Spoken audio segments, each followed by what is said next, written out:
ambaye mwenye malezi mazuri na akhlaki iliyokuwa nzuri ni mtu ambaye mwenye sifa ukuran saburan, ni mtu ambaye hana papatiko la kiulimwengu. Sifa yake kubwa alhamdulillah.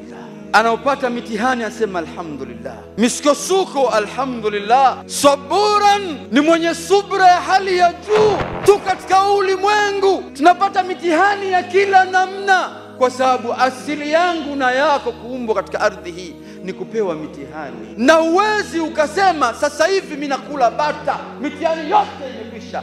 Bado wewe haujatokea katika ardhi hii, kwa sababu kuumbwa kwako lazima upate mitihani. Toka mimba inaingia mpaka unazaliwa, mpaka unaingizwa ndani ya mwanandani, mpaka siku ya kiyama. Sasa Muislamu wa kweli katika mitihani anatakiwa sema alhamdulillah, Allah amenichagua, amenipa kheri, ananipenda, ndio maana kanipa mitihani katika hali zako.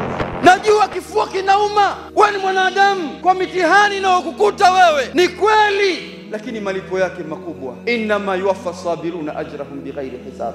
Isbir ala ta'at, subiri katika mambo yote yanayofungamana na ibada kumridhisha Allah subhanahu. Isbir anil muharramat, kuwa na subira kutokuyaendea mambo ambayo Allah amekuharamisha nayo. Isbir ala aqdari llahi mulima, kuwa na subira katika mipangilio ya Allah ya mitihani anayokupa wewe, japo kuwa inauma, lakini kuwa na subira.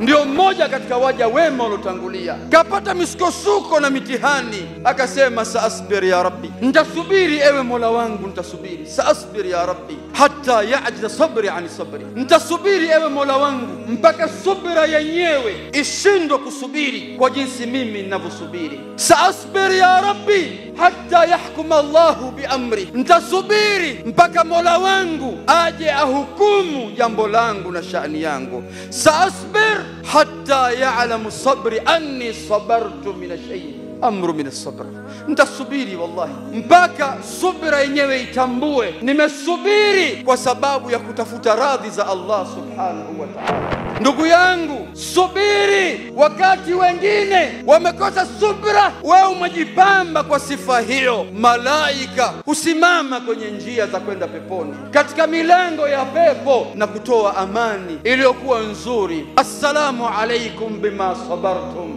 fa ni'ma uqbad dar. Amani ya Allah iwe kwenu, salama ya Allah iwe kwenu. Kwa nini salama?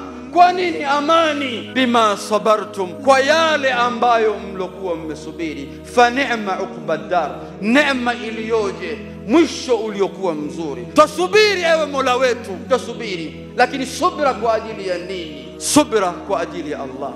ضياء يملأ الآفاق ونور يبعث الأشواق وفيه محاسن الأخلاق والقرآن.